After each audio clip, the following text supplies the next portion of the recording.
শুক্রবার মানেই হলো স্পেশাল কিছু। শুক্রবার আসবে আর স্পেশাল কিছু রান্না করবো না, তা কেমন করে হয়? আসসালামু আলাইকুম, হ্যালো ভিউয়ার্স, সকলে কেমন আছেন? আশা করি সবাই ভালো আছেন। আমিও আল্লাহর রহমতে ভালো আছি।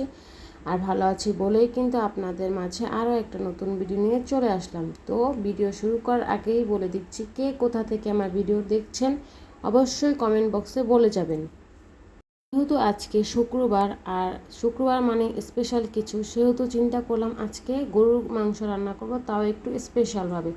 তো এইখানে আমাদের পরিমাণ মতো কিছু গরু গোশত নিয়েছি। এগুলোকে প্রথমে আদা রসুন গরম মশলা হলুদ মরিচ লবণ আর ধনিয়ার গুঁড়ো দিয়ে ম্যারিনেট করে রেখে দিয়েছিলাম প্রায় 20 মিনিটের মতো। তো এই পাশে আমি পেঁয়াজ, বেশ পরিমাণ পেঁয়াজ লাল লাল করে ভেজে নেব। ভেজে নেওয়ার পর ওই গরুর গোস্তগুলো এখানে দিয়ে সুন্দরভাবে গোস্তগুলো কষিয়ে নেব। এইভাবে আমি কখনোই রান্না করিনি, তো ভাবলাম ডিফারেন্টভাবে আজকে তৈরি করে দেখি খেতে কেমন হয়।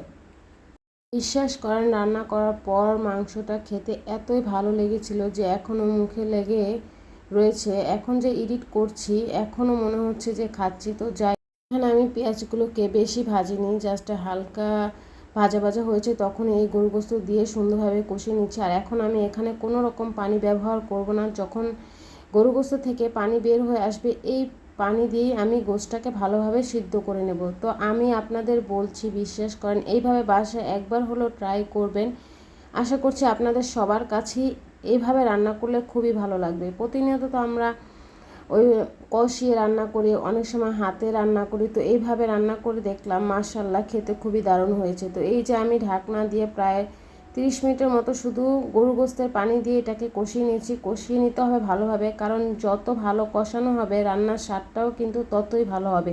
এই পর্যায়ে আমি কিছু তেজপাতা ও কাঁচামরিচও দিয়ে দিয়েছি। এবার এটাকে ভালোভাবে কষিয়ে আমি এর মাঝে কিছু আলু দিয়ে দিব। আলু আমার খুবই পছন্দ। এই আলুগুলো আমি আগে সিদ্ধ করে রেখেছিলাম, সেজন্য এই আলুগুলো একটু পরে দিয়েছি। আলু দিয়ে ঝোল অ্যাড করে দিয়েছি। এই ঝোলটা মাখো মাখো হয়ে আসলে আমি তরকারিটা নামিয়ে নেব। তো আপনারা বাসায় একবার হলেও ট্রাই করবেন। এখানে আপনাদের ভাইয়াও গরু গোস্তটা খেয়ে বলেছিল খুবই ভালো হয়েছে। দেখতেই পাচ্ছেন কত সুন্দর কালার হয়েছে। এভাবে একবার হলেও বাসায় ট্রাই করবেন। এখন আমি আর আপনাদের ভাইয়া খাবো।